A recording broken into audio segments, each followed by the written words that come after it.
Um, I'm happy to announce our third panel, Care, Work and Effective Labor in the Digital Age. Somehow we have already talked almost in every report, every speech we have, speakers mentioned this, the effective labor, but today we are focused on it. And first of all, I would like to introduce our next panelist, AIZHAN SALIMZHANOVA. She is director of the Center for Social and Gender Studies, Kazakhstan National Women Teacher Training University. And I think that her speech will be very interesting. The topic of her speech is Unpaid Care Work and the labor market in Kazakhstan. AIZHAN, nice to meet you. Nice to meet you. Hello, everyone. I hope you can hear me. Yeah, we hear you very well. Okay, thank you. Good afternoon, everyone.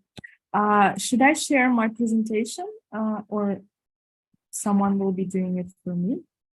I think I cannot show my presentation from my computer. And if it's possible to share it, it would be nice. But you also can give me permission to share because I have my presentation ready to demonstrate. Just one second. Okay.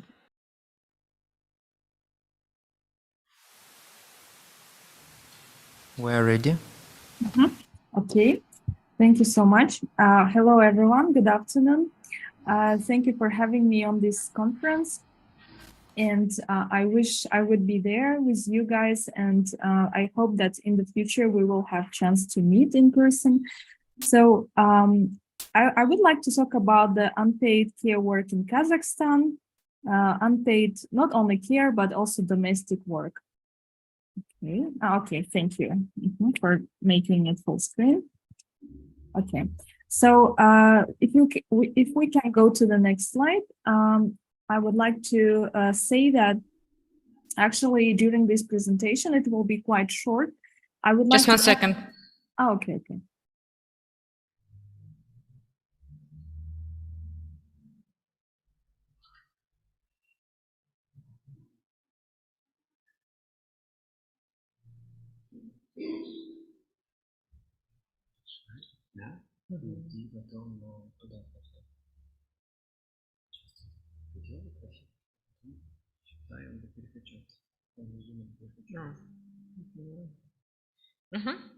Yeah, we are ready.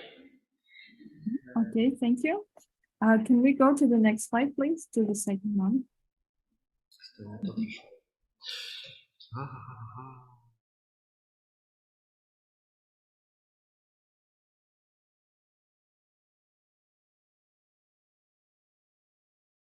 Okay, so my presentation is quite short, and I would like to talk about the main findings of two papers.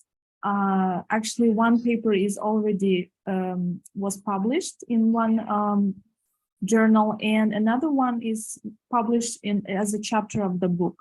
So in general, I would like to start with the fact that, as everyone knows, I think in this meeting, that according to the International Labour Organization data, more than 75% of the whole domestic and care work is done by women all over the world. And this is like kind of more than three times than men do in the world. And in some parts of the world, unfortunately, this number is much higher. So in some African countries or South Asian countries, we can see that this number goes to like 7 or 10 times. And an equal distribution of caring responsibilities is actually correlated with the discriminatory social institutions and stereotypes on gender roles in our societies. And I think the previous speakers were several times underlining these facts. And gender inequality in unpaid care work is actually very important when we're analyzing the gender gaps in labor outcomes, such as labor force participation, gaps in wages, and job quality all over the world. And it's, we can go to the next slide. Here I would like to talk about the first paper, which was we have prepared this paper based on the data of EBRD, and they actually conducted several interesting surveys, and we have used the survey which was the last one, the last survey of the which was called Life in Transition, and it was conducted in 2016. There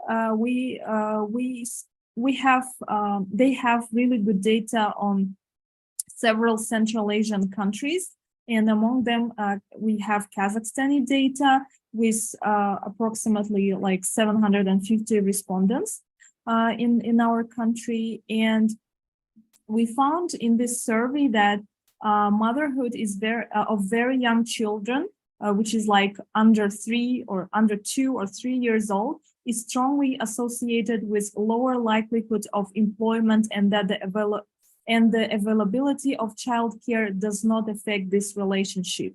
So most women that had little kids, they were not employed in the labor market. And important thing is that considering possible reasons for this and the typology European gender regimes, we suggest that greater availability of quality care for children under 2 years old and increased support for caring by fathers, which would reduce opportunity cost of employment for women and would help Kazakhstan achieve its goal of increasing gender equality. If you're interested to look through this data and our analysis, I can share the paper. Yes, please, let's go to the next slide. On this slide, I would like to talk about some different patterns of allocation of paid and unpaid work among different countries. So this data is available online, and it was collected in several years by UNDP, and we see how different countries, how paid and unpaid work is allocated in these countries. So we can see that it's really shocking that in countries like Albania, Turkey, Armenia, for example, women do like 3 to 7 times more care and domestic work than men do. If we look at the Kazakhstani data, we can see that women do more than 2 times domestic work than men. And overall, if we look at the data, we can see that in general, women do more unpaid care and domestic work and less paid work. So they are less represented in the labor market. So and in the future, it can affect not only women's life when they are at the age of less than 60 years old, but also after they attain the retirement age. The fact that they were not active part of the labor market, they can also suffer after 60 years old when they will be still depending on their partners, on their families, or children, adult children after certain age. So let's go to the next slide, please. Okay. When we're talking about unpaid domestic and care work, it's really important to analyze how institutionally care services are provided in the country or in the region. So we're talking about childcare centers, kindergartens, preschool organizations. And we can see that in most of the countries that were analyzed by UNDP in the region, I mean Balkans, Western Balkans, Turkey, CIS region, and Central Asian region, we can see that children who are under 2 or 3 years old, they are very less covered by the childcare services. So we can see in Kazakhstan, for example, children under age of 3 years old, only 15% of children are covered by these services, which means that other children that are living in the households care about these children are covered by their parents, and mostly by the women in the family, by their mothers or some girls or young women in the household. But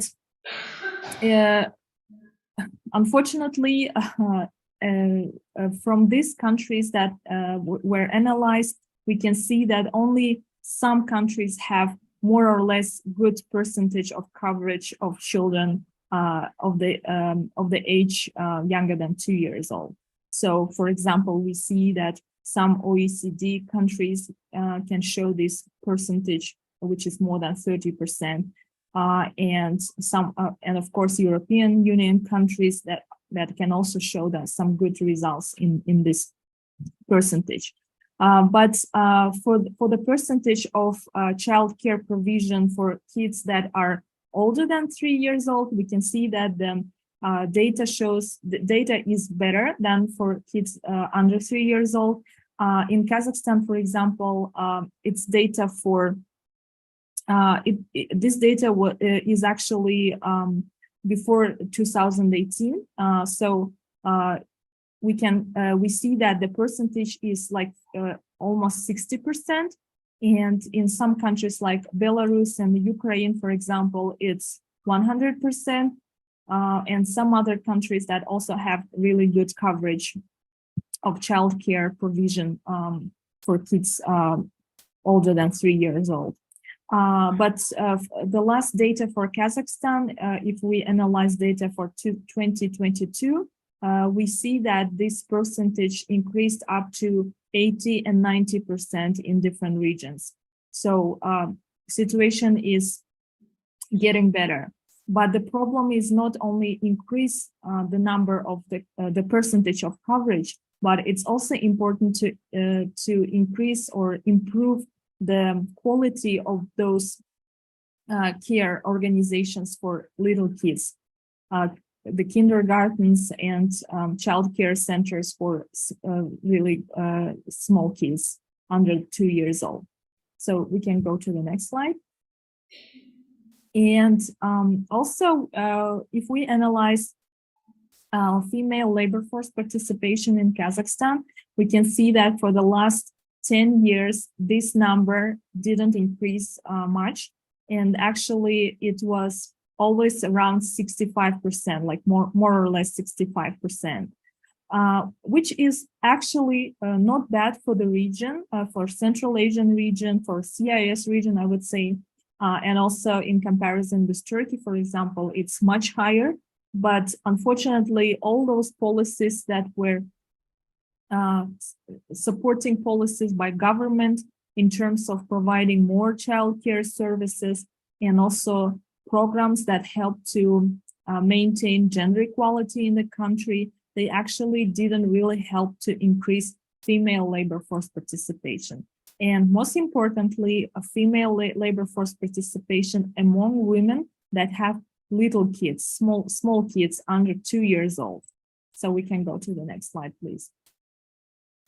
And if we analyze the child birth rate in Kazakhstan, we can say that actually the child birth rate is growing, and more young children are coming to life in the country, and which means that in the future, in the projection for the next 10 years, we can say that country would need more high quality child care services provided in the country. And especially it's for kids that are under 3 years old. And providing those high quality, good quality centers in the country, in bigger cities and smaller cities and villages would be really helpful for women that have those little kids. So we can go to the next slide, please. Okay, sorry, it's like, yeah. Yes. Thank you. We are not only talking about provision of the childcare services like in the country, but also it's other policies that can be taken or provided by the country, by the government, by the state. So if we analyze some policies on parental leave in Kazakhstan and some other countries, we can see that in Kazakhstan, women are provided like by 2 months before childbirth date and like 1 month after giving childbirth. They are provided by 100% of their salary. But after that, until this child is attaining 1 year old, when this child is 1 year old, the woman or mother in the family, they can only earn like 40 up to 90% of their salary. It all depends on the region and on some policies of the employer. So, but actually they can stay in the parental leave until kid is 3 years old, but they are not paid any salary or other compensations or transactions from the state or from their employers, which is really not very helpful for parents. And fathers are also allowed to, as I said before, to use this parental leave for taking care of their kid. But the problem is that men in Kazakhstan earn higher salary. So family, the household, is not really interested in giving this responsibility for the father in the family, because in this case, household would lose a higher salary, a higher income that is coming to the household. So according to statistics, approximately 2.2% of men in Kazakhstan are actually using this parental leave for taking care of their kids. And mainly women are sacrificing their career, their salary, their independence, and they stay at home and take care of their kids. Because first of all, there is some traditional norms that if kid is like under 2 years old, it's better to stay at home, and someone in the family, their mothers, in most cases, are taking care of this child. And it's like good for their health and for some other issues. And also it's good because, as I said, women are earning less, and family is not really interested in losing a higher salary. So for other countries, actually, we can see that the policy varies, and some countries like UK, for example, they have some better options for the parental leave, but it also, of course, depends on some issues and personal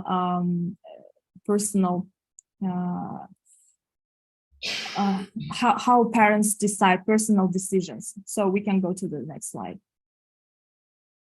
So what are the main findings of the first paper that I have mentioned? It's with the data with EBRD. So we found that Kazakhstan's emerging gender regime strongly resembles a dual earner. So which means that both mother and father, or wife and husband, are working and bringing some money to the family. And the model also shows that females are the main caregivers in the family, and this is actually very common to some post-Soviet countries in the region, which supports familial form of care provision, which means that it is decided that family is actually should be the main caregiver for the kids, especially under 2 years old. And Kazakhstan provides some very limited support for parental sharing of care in the form of allowing for any part of the paid year of care to be taken by fathers. And if fathers choose to take this leave and employers permit it. So it also it depends on the employers because they need to approve fathers, support fathers if they want to take this opportunity and take care of their children, kids.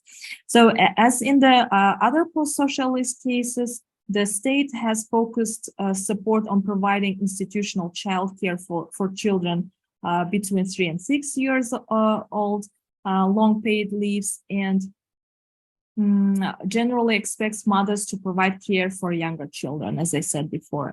Recent policies of the government of Kazakhstan claim a strong commitment to promoting gender equality in employment, which is actually set and written in several strategies that were adopted during the last 10-15 years. And to support work and family balance, the state has significantly increased childcare availability since 2006 and significantly reduced regional variation in access, which means that we had some problems in southern part of the country and western part of the country where this percentage was not really good, but during the last 5 and 10 years, we have improved this situation.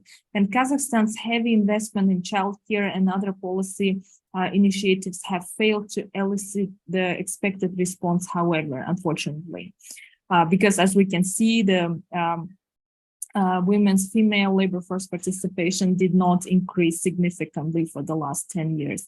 And women's labor force participation rates are still good for the region, but I think we have some better, we will have some better figures in the future, hopefully.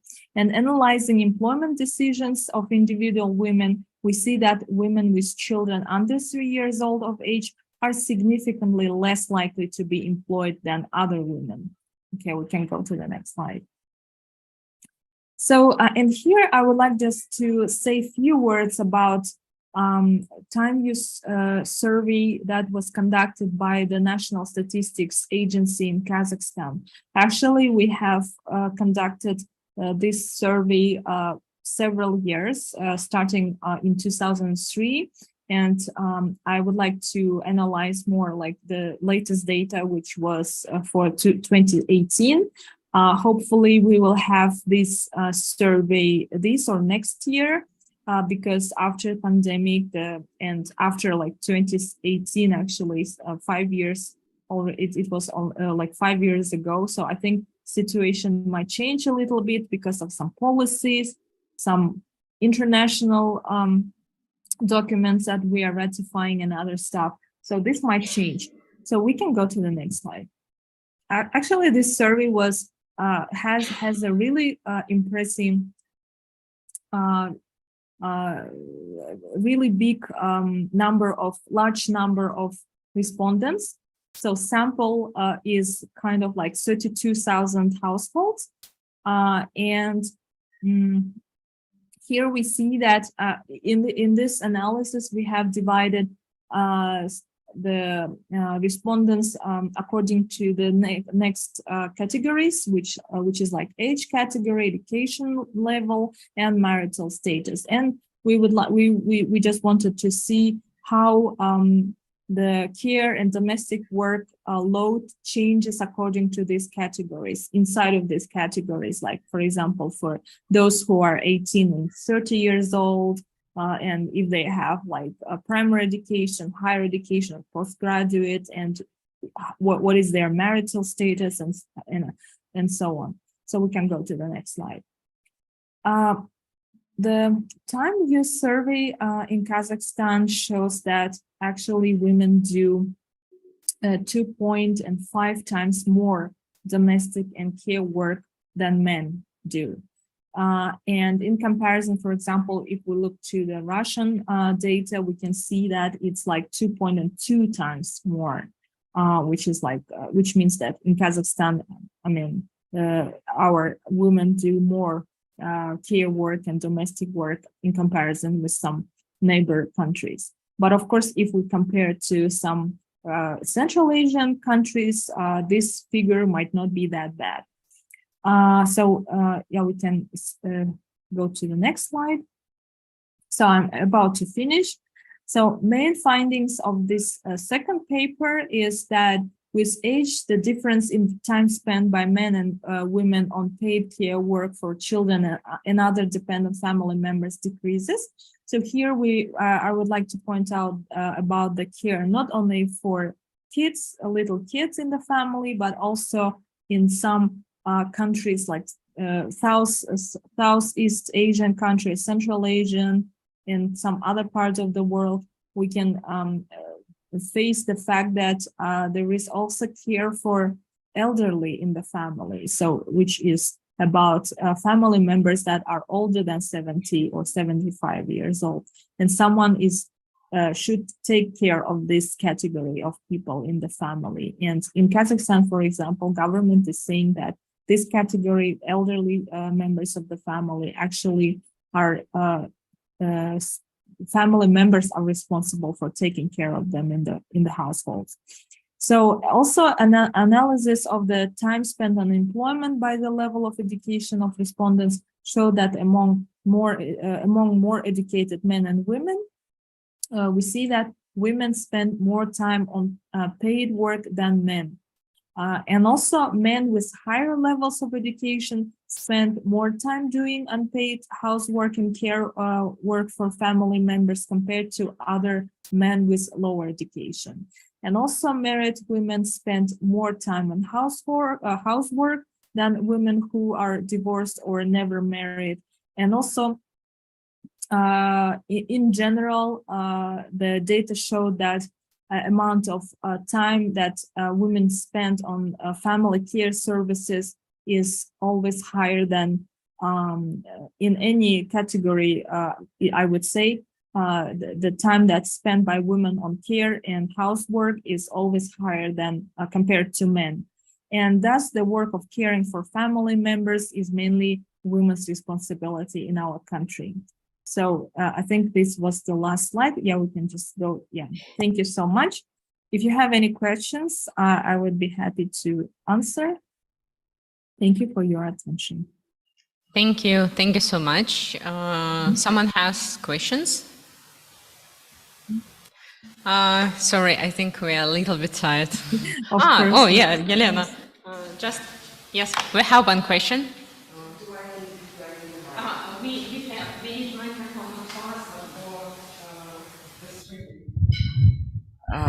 So my question is about, well, so I understood that there are some pretty significant measures taken, social policy measures provided in Kazakhstan. So I wonder, well, what is the cost of these social security leaves, parental leaves, all kinds of things for people, for women, for parents, not only women in the market economy. All these social security stuff, it works in socialism, it works in planned economy, etc. In the market, things are different. So what is the social cost of taking all those leaves, etc., for people participating in the labor market? Thank you so much, Elena, for your question. Yes, it's a very good question because our government is really concerned about the cost of all these things that are happening with households having little kids and with mothers, women that are not going back to the labor market after taking their parental leave. So I would say that we had one research which was supported by UN Women in 2018. So we have showed in this research that it's actually very costly for a government losing these women from the labor market, that women that are having kids under three years old. And because government is not having any money that is coming to the budget in terms of like tax returns, taxes or other social taxes that are coming to the budget. And another thing is that it's not only for women that are not going to the labor market with smaller kids, but it's also the fact that even some women that are having kids older than 3 years old, they are also not going back to the labor market, unfortunately.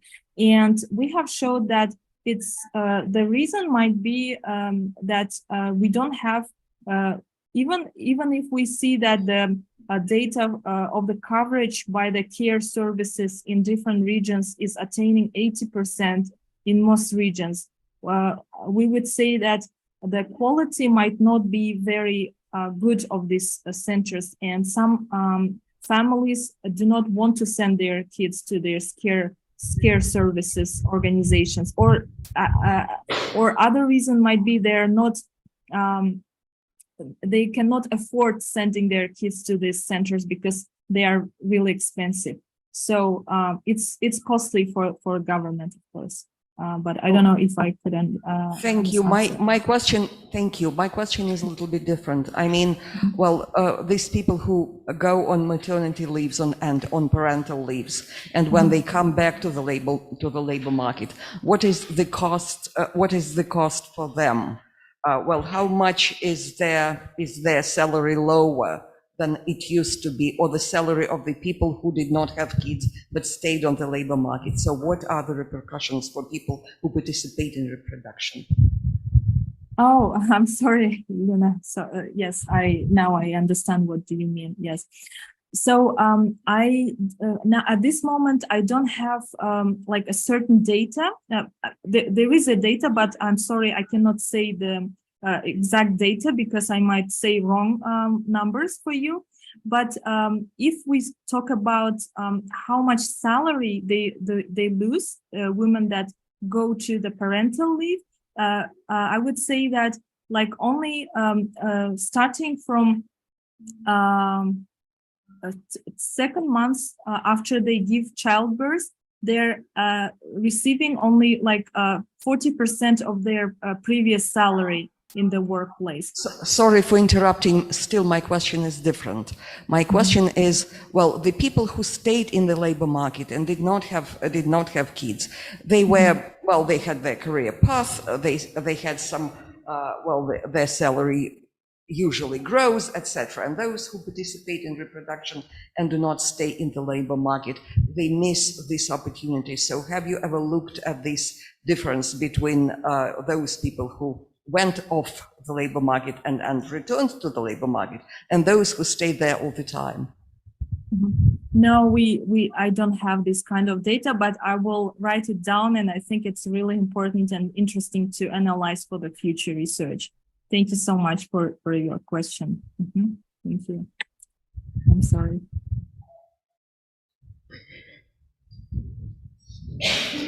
AIZHAN, thank you so much for your presentation, and we will move forward. And last but not least, our next speaker, ALMIRA OUSMANOVA, and she, I think she will talk about very close and painful topic for every of us: communication as women's work, question mark, gender aspect of invisible labor in academia in digital era. Thank you.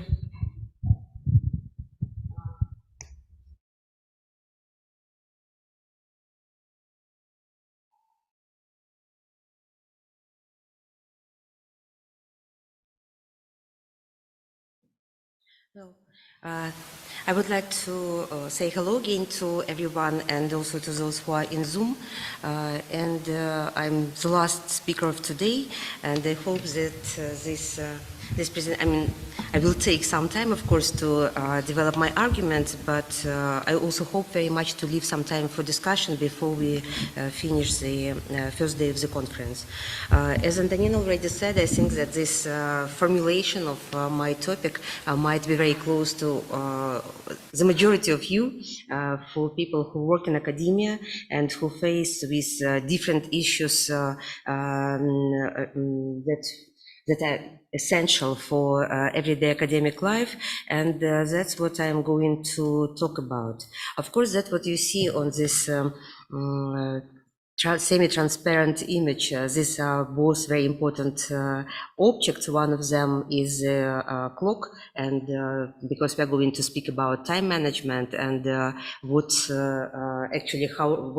role does time management play in academic life in relation to the everyday communication processes. But on the other hand, of course, it's the prototype of computer and the typewriting machine, because you know that secretaries and the typing is very well known for being one of the first mass jobs that became available for women. There is a lot of research on this, and I'm not going to speak about the secretary's work. Also today, these days, the secretary, given the quite rather negative connotations, which means also that it was not stigmatized, but secretary's job for the century became most known as women's job, although we know that until 19th century it was a kind of noble occupation, and mostly men were taking this position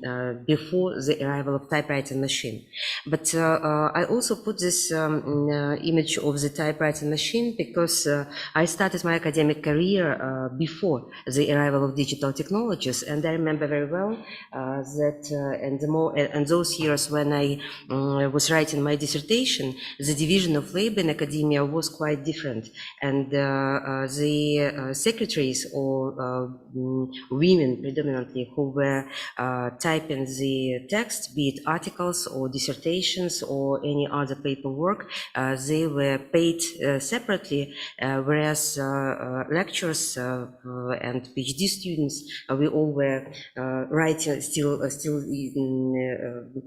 doing our works by handwriting, also including the libraries. And then when the technologies, when the digital technologies arrived, with the appearance of first computers in the of post-Soviet space, I think this largely took place in the mid of the 90s, and I think that each of us has our own personal stories of the engagement with the technologies and the different stages of becoming of digital age, and I personally even made some notes in order to not to forget how it was all taking place, and at which stages and which context this acquaintance with the new technologies of production, how it took place. So it's really interesting to think of this split between the then and now, but also to consider it as a kind of really continuous and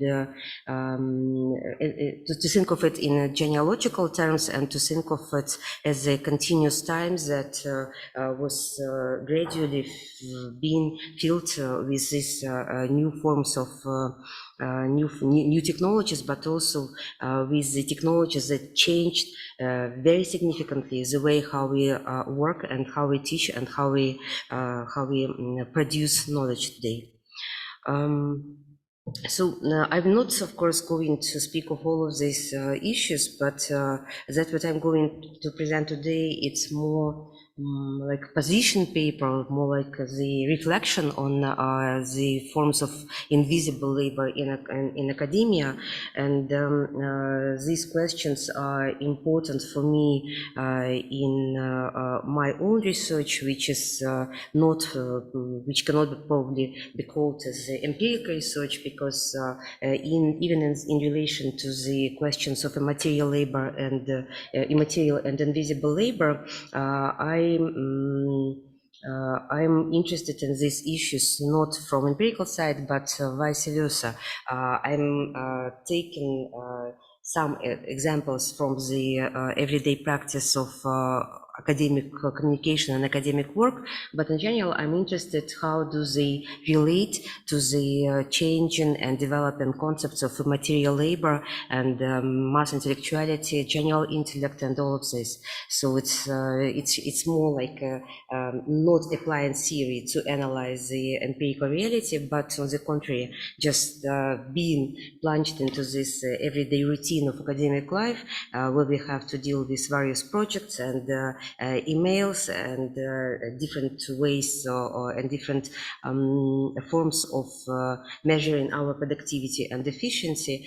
So just with all of these calculations and different types of labor, I'm interested in analyzing through this experience, to conceptualize through this experience the concepts of labor. So it's quite evident that in my presentation I'm going to speak of invisible labor, of material labor. At least I will start with these definitions, also because these are the key concepts for our conference, and I think that at least by the end of this day we definitely need to deal with or to talk about some definitions and how do we approach these notions. Then I think that the concept of communicative capitalism would be also helpful, useful for understanding communication as work. Then we will speak about hidden injuries of neoliberal academia and the feminist critique of the invisible labor in academia in the digital age, and that will be in the very end. And the question which I would not discuss today, but I wanted really to put it in the very end of my presentation, because that's what we are discussing now in relation to invisible labor, immaterial labor, is based, of course, on a huge number of really important works from different parts of the world, from I don't know, Italy to the United States, Mexico, etc. And the theory of immaterial labor is also mostly produced in those contexts, also in relation to academia, where academia, even if being criticized for neoliberalization, still functions in a kind of normal, under the normal conditions. But many of us, I would say even many of people who are present today in this room, not to mention the context in which we work, we deal with displaced people, displaced in the sense that our colleagues, academics, who most often fall under the category of scholars at risk, they are of course dispersed now throughout the world due to the due to the war, due to the political crisis in different countries, including Belarus. And we all understand, of course, that these conditions are not equal, and some scholars are in more favorable circumstances, others are in less privileged. But I think that at some point, maybe not now, but at some point later, I think it would be also important to look at this problem of how not even in the conditions of neoliberal academia, but actually how academics who are who unfortunately face with these difficulties and cannot be and want actually to continue their intellectual work, but what do they do? Not only for survival, but also for surviving in professional terms. And the women in this context, I think also deserve a kind of special attention because of all of these reasons that we are going to discuss. So it's a question which as I said, I would like to formulate it here, but leave it for kind of future discussions. I'm not going to present, I mean, to talk of all of these books, but since I am going to provide some definitions and some theses from different texts, which I find really useful for this topic, at least I would like to to give these names, so in order to pronounce them well. So in my today's presentation, I will be referring to some of the texts of Jodi Dean.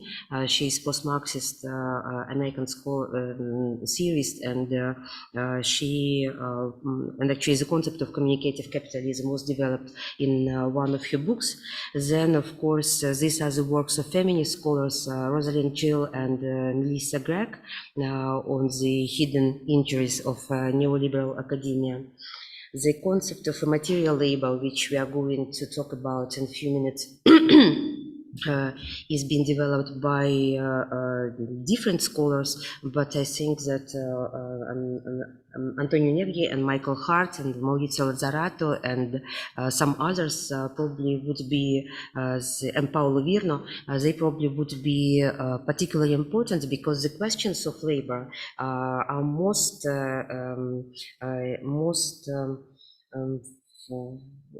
probably developed and researched in feminist scholarship and in Marxist. So this doesn't come as a surprise that the transformation of contemporary economy and the analysis of the different type of labor under in post-industrial era was developed in the works of post-Marxist scholars.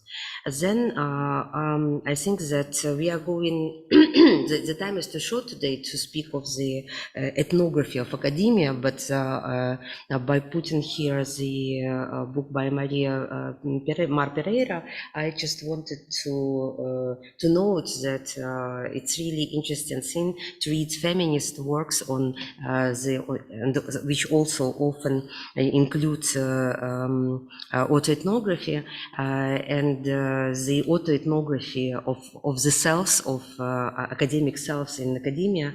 I think it's something, it's like part of our everyday reflexive work.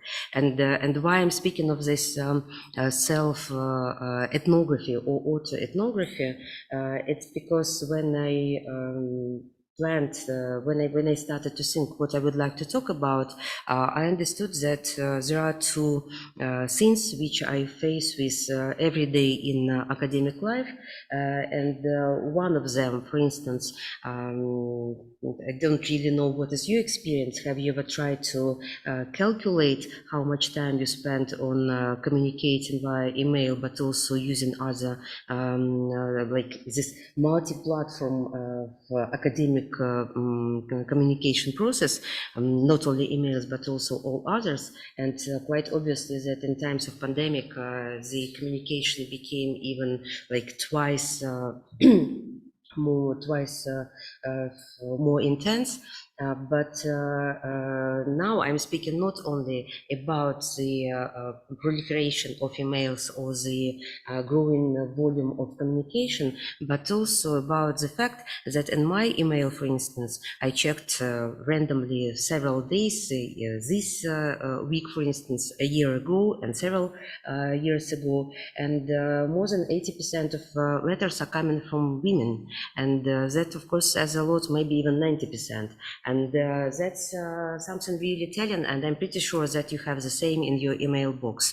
And when you look to this, if you try to sort them, these letters in this autoethnographic manner, and just trying to understand what exactly is the subject matter and whom you're writing to or whom you're responding to, and what kind of jobs are doing all those women who are sending to you letters, of course, it's the picture will be very diverse, because it's not about very simple division of labor in academia when there are secretaries and managers who would send you some some important regulations and documents and information, but actually these letters are written by women who might be professors, managers, project managers, and students, and so on and so forth. So actually very different women, but the fact remains as it is, that the majority of letters are written by women.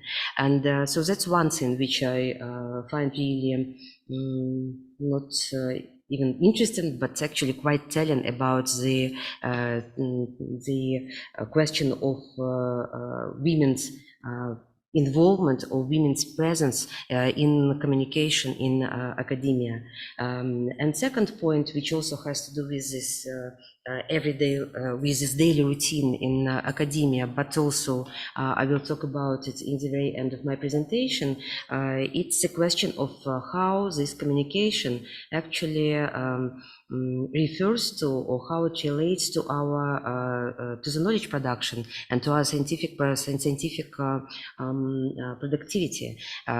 You probably well, it's in the end, of course, it's all about time management, but also it's about the forms of measurement, of evaluation of scientific productions that are in place at almost every university, at least in this part of the world, and the more tasks we have as scholars and as teachers, and the more time we spend on all of these daily communications, so then the less we produce. But if you look to this regulations and the documents that are supposed to evaluate our immaterial labor, our intellectual work, then of course communication is not included.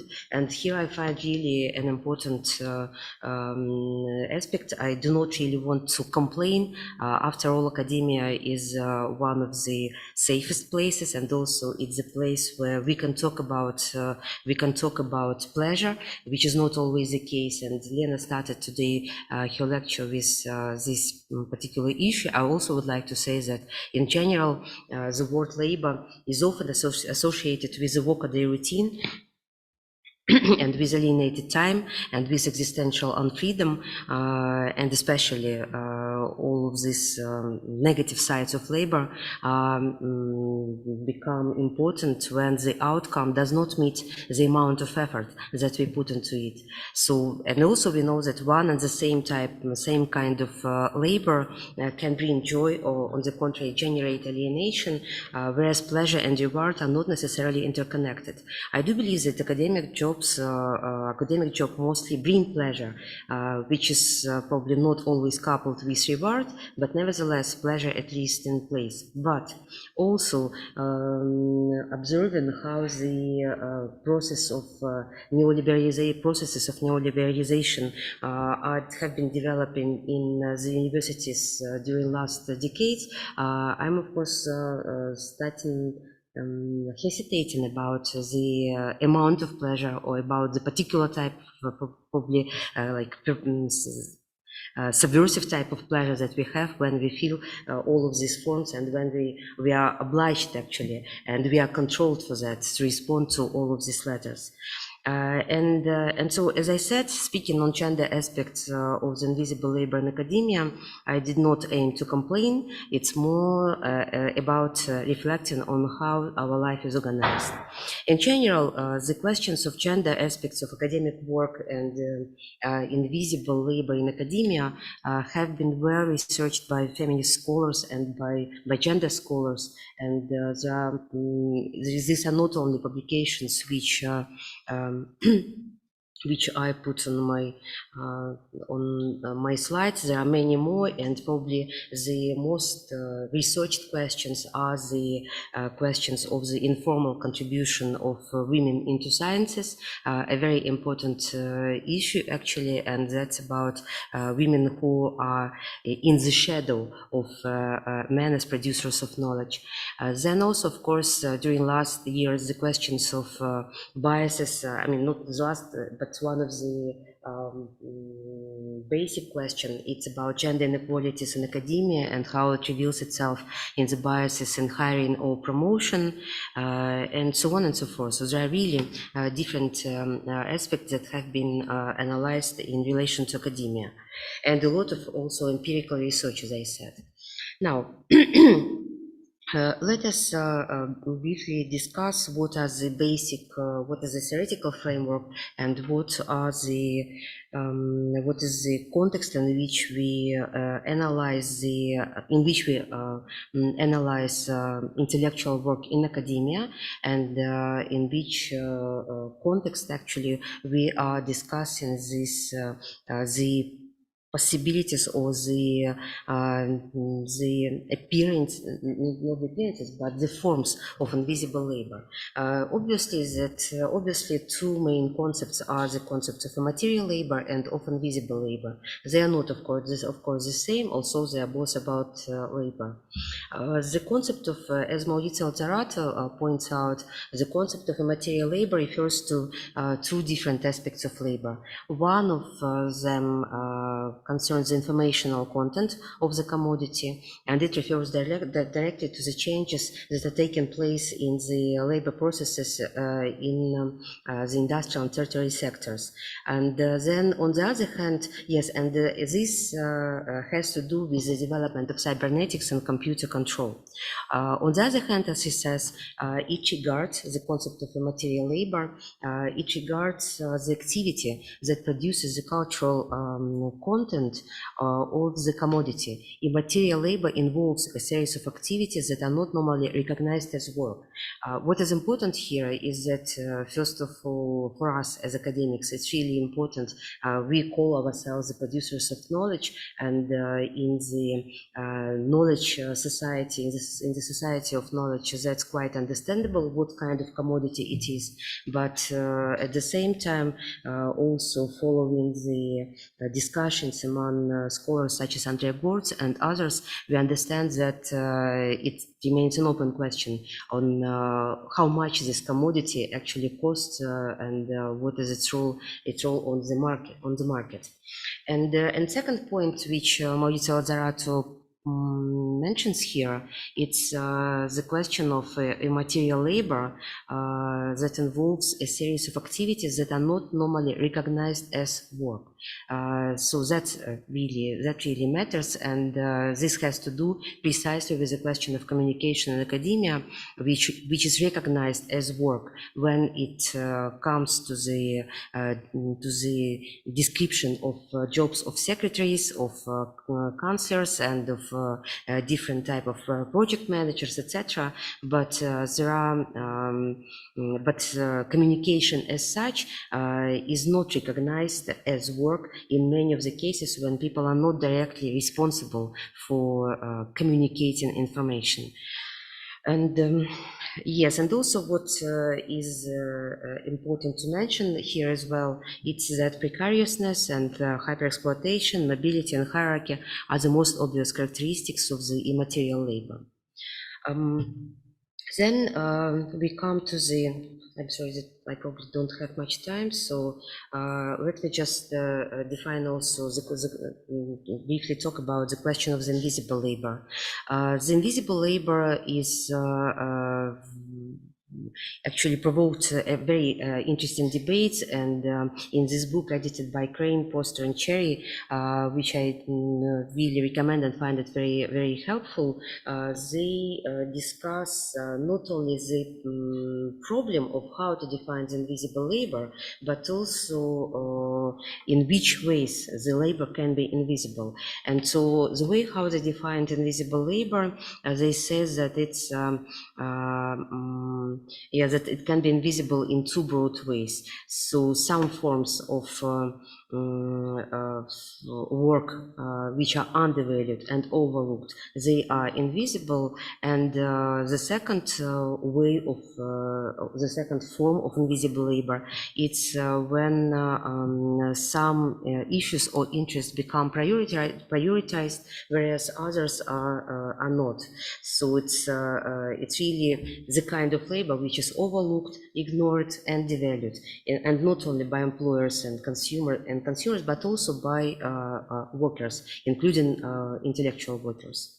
Now, as I said, I find also very important to speak of the to place this discussion on communication as work into the larger theoretical framework, and that's why I'm have here this quotation from Jodi Dean, because she defines communicative capitalism. You know that there are many other post-Marxist definitions of the current phase of capitalism, such as platform capitalism and cognitive capitalism, etc.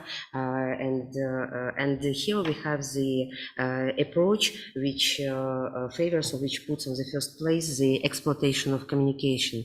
And she argues that she says that she developed this idea of communicative capitalism as an economic ideological form, and says that it's really probably the dominant communication is the dominant form of capitalist production these days.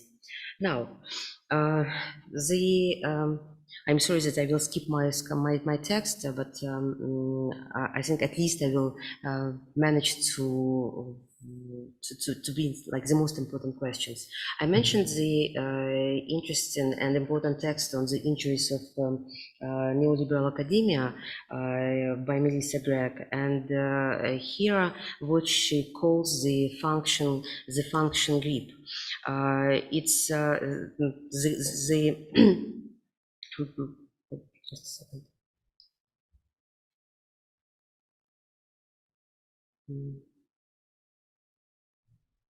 Yes, so thinking of, I will come to it in a few minutes.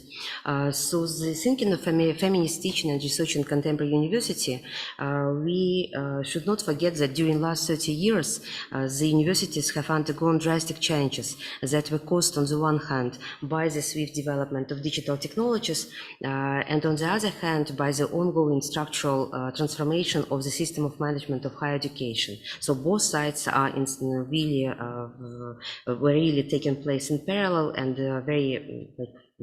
very important to keep in mind. These tendencies are closely interrelated, and the university, as we all know, is undergoing both quantitative and qualitative changes in the most literal, so not obvious sense.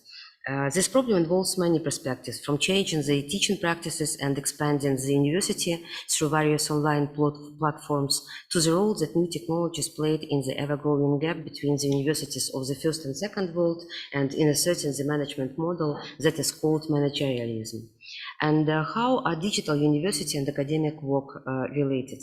The emergence of new generation of technological tools, educational software, platforms for online education, datification of research, and many other effects of the digitalization have had considerable impact on academic life.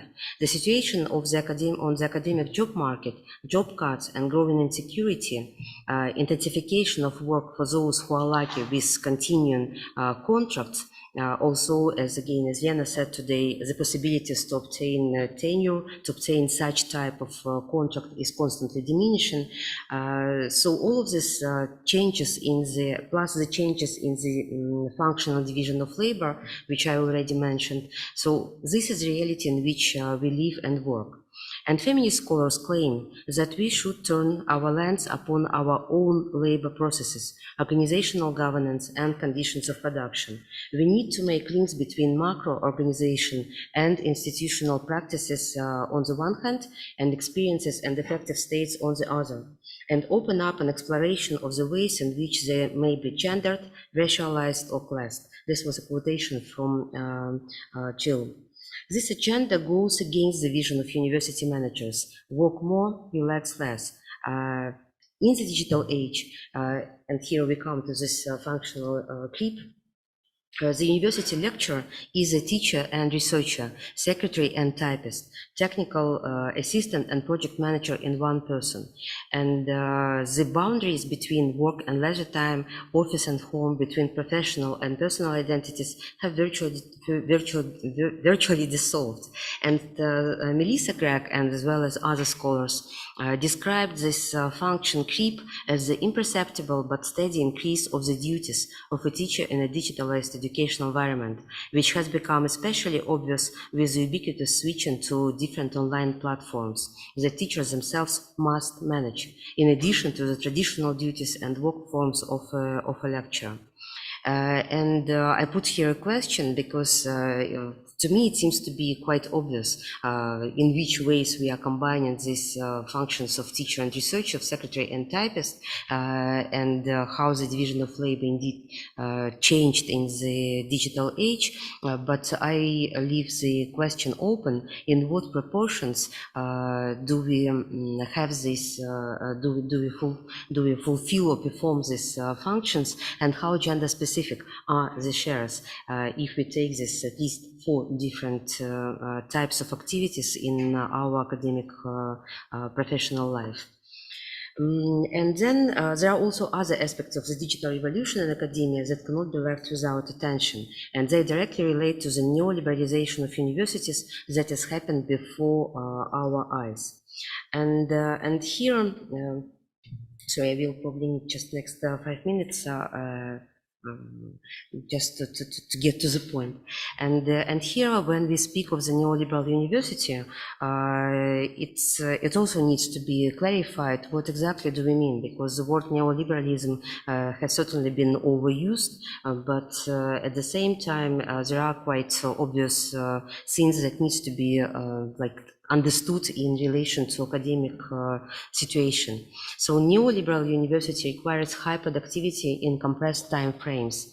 And so the neoliberal transformation of the university is well documented. The isolated effects and embodied work conditions of such increasing demands are rarely discussed. And what feminist scholars do when reflecting on the question of labor in academia, it's one of the first questions is the temporal regimes and their embodied effect. But also it's about calculation. And here I give a quotation from Adam Bessett's text, which was published 10 years ago, in which he ironically compares the academia with the factory. So he says, the discourse of higher education now resembles what you might hear at a board meeting at number 2 pencil factory. Productivity, efficiency, metrics, data-driven value, all of which places utter near religious space in this highly technical, market-based view of education. Yes, and education, which, like all human enterprises, can and must be quantified and evaluated numerically to identify the only best or the one best way in which then it can be scaled up. And so when we speak of control, efficiency, and scientific productivity, I would like to stress it from the start that it seems to be kind of fair and neutral in gender terms, because all of these regulations adopted in our universities, they are supposed to be as objective as possible, and the calculation, the kind of meticulous calculation of each of our types of activity is supposed actually to not to overlook the invisible labor and to measure this time and effort that we spend on it. But on the other hand, it really becomes very troublesome when we need to assess and to evaluate and also to follow all of these forms of control. And what scholars or critiques of neoliberal academia point at, they say that neoliberal academia produces a very specific academic subject. The subject who actually has to perform better, but also who agrees to be controlled in such a way. And here we come to the question of slow scholarship, as it was developed by feminist, which was developed in the feminist manifesto also about 10 years ago, when all of this process already became clear, but not yet reached that point in that stage in which we are now. And here is a quotation from the feminist scholars who published this manifesto for slow scholarship. They actually revolted precisely against this calculability of the efficiency and and the norms of scientific production, and they shared their nightmares or their kind of dissatisfactions and the disappointments about how their academic work is being developed. And so, for instance, here is the quotation about from one of the. I have a book project from a decade ago that still needs to be revised and resubmitted, and a few papers still sitting in my drawer awaiting edits. And yet the paralysis that took over for me meant that these works most close to my heart that brought me joy got abandoned, first as they required much slower scholarship and my psychological commitment. Instead, I filled the time, probably purposely, with tasks that were faster to complete, easier to account for, and primarily not my own. And the word communication is not here, but I think that we actually understand that it could be continued precisely with this. And here just 2 slides which I took from the internal documents of our university, and one of them is about the part of the loan document on the calculation of teaching load in EHU. And so indeed it looks like the pencil factory in which the productivity or the teaching load of any of us, starting from the assistant and up to professor, is very meticulously calculated in hours and also in different shares. Communication is not here. And then the same, and of course I understand, as I said, that it's done precisely because of the need to rationalize the payment and the remuneration of the faculty members, and that's why it really there is a rationale behind this. And then when we come to the question of the evaluation of efficiency and scientific production is precisely the basis for continuing or disrupting the job contracts. And here you also again you see many figures in which each of the shares in our activities, be it teaching or research or organizational work, that is management, is measured in a particular quantity of points. Yeah, and I would like to I'm sorry that it took a long time, but just in case if you would be interested to read the slow scholarship manifesto, I think that many of you would agree with what is said there. I don't really think that it's possible to use it as a manifesto for discussing the conditions of job labor, and I'm not also and I also do not have any kind of positive vision of how this can be changed in the universities that are trying to calculate and to calculate and to value the immaterial labor. But what I would like to point and to come to the end, the less time you spend on communication, the more successful you are as the producer of knowledge. And that's why those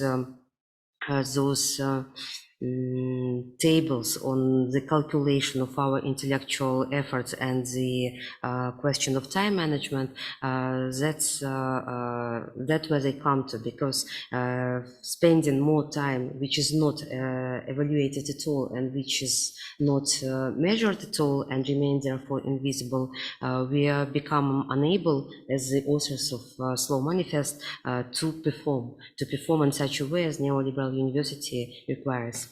That's it. Thank you.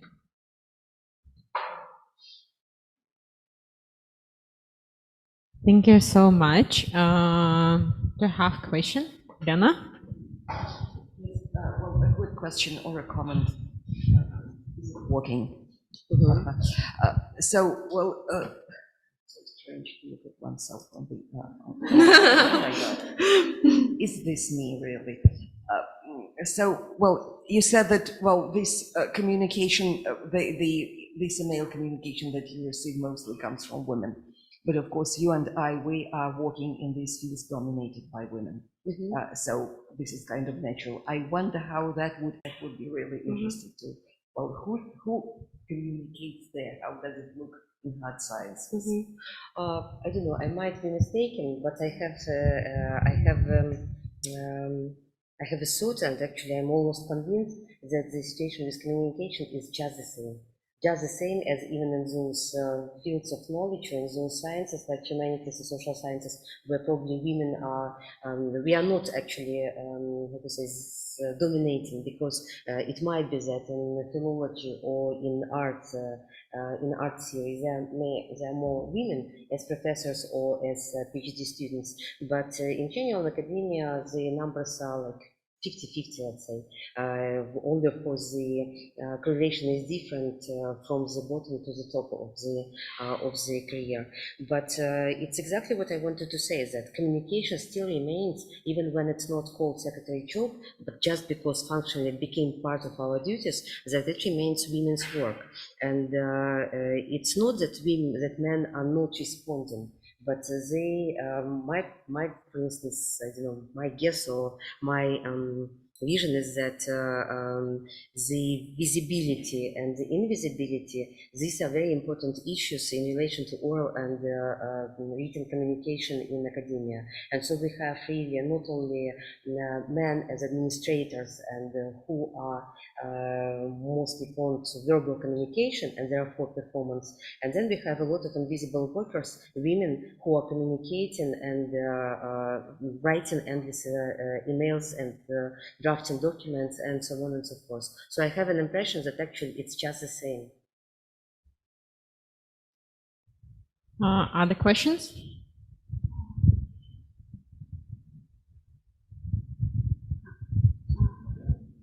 Can you say us how the communication out of the academic sphere influence on the scientific status of certain scholar and maybe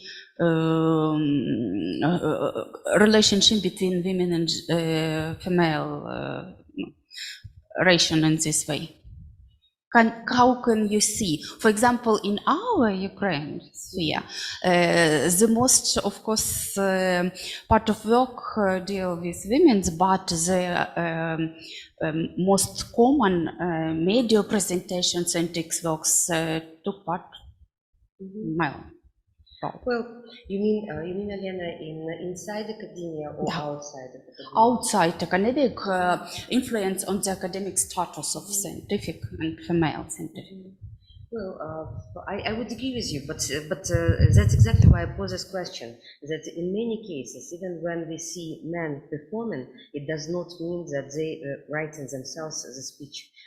For instance, I'm speaking about speechwriters now who remain invisible, and many of them are women.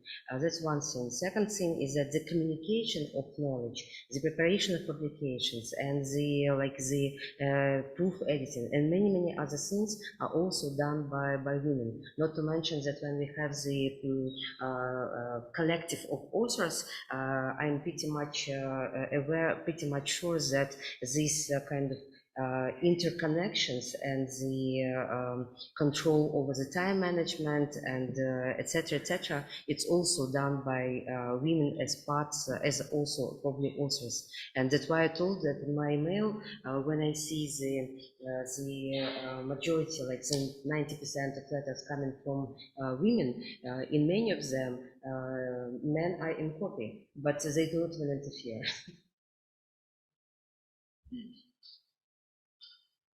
Yeah.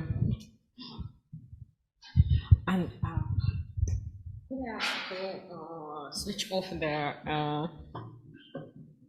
Могу попросить просто выключить звук?